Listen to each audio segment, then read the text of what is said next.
Hey, what's up? This is Seraph, the philosophy guy. Hope you're all doing fine. And yeah, so I've got something interesting to. In fact, it's um, some sort of like small announcement. I'm gonna be releasing another piece. Uh, by piece, I mean serious poem. For the past few weeks and days, I've been constantly releasing stuff on my YouTube. I'm a creative, and I try to ensure a smooth flow of consistency with everything I put up. So, with this piece, however, this one is a special one because it's distinctive, and it's a poem that I feel is pretty timely, and I should put it out there pretty soon. It's this is a piece that's around something I'm currently reading, and that is the issue to do with free will. And free will is a topic that borders on a lot of things morally, and it's a topic that is at the heart of a lot of things that we hold dearly.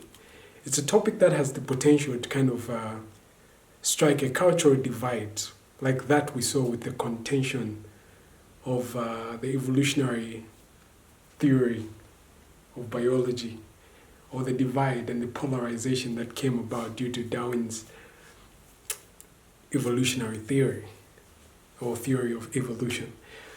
So free will is also a topic with such a potential to drive a serious cultural divide. And I wanted to talk about free will specifically in line with how the neurosurgeon or neuroscientist, I don't know, or the philosopher Sam Harris, how Sam Harris approaches the whole topic. Because I'm currently reading his book, very short book, Free Will. I think it's probably close to 59 pages, if I'm not mistaken, but it's a very loaded book. And basically, what Sam Harris is arguing is that free will is actually an illusion. Every decision that we make is actually birthed out of a trail of prior choices that happen neurochemically, or that happen in our brain. So that's a poem that I feel will echo my take on the topic, because I think free will is a very heated topic, and intrinsically all of us feel like we do have free will. I don't want to spoil it up for most of you guys, but this is a poem that I'm going to seriously give my time and energy to. Like the same way I seriously give my time and energy in unpacking the piece Misconstrued Paragon, Charles Darwin, because I felt that's a poem that needed serious importance and attention. And if you've heard that poem, you obviously know that adequate research was put into the whole poem. I mean, if you have just heard the poem, it speaks for itself.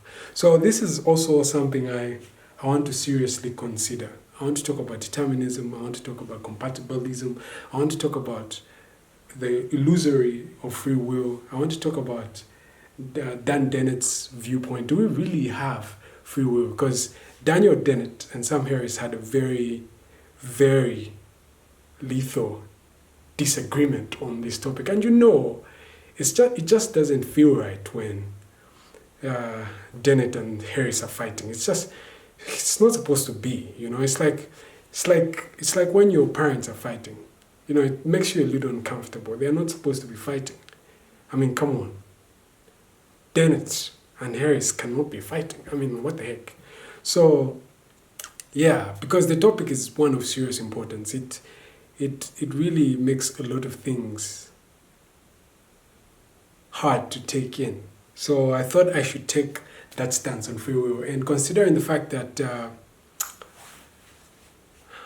I'm kind of like, a hitch kid, I will also narrow it down to the Judeo-Christian position on whether there is such a thing as free will in those lines. And I'll bring out a case, because it's going to be an all-out, trying to say not all-out attack. an all-out blow, so to say, or an all-out exploratory stance on the whole position, because most people tend to be of the idea that they actually do have free will. So I'm going to talk about that. So this poem will be released anytime soon. I won't give out a specific date because I need to do my adequate research. And it's going to be a piece that calls for serious philosophical conversation. So I hope you stay in there. Coming soon, poetry piece called Free Will. Is it an illusion, or do we seriously have it?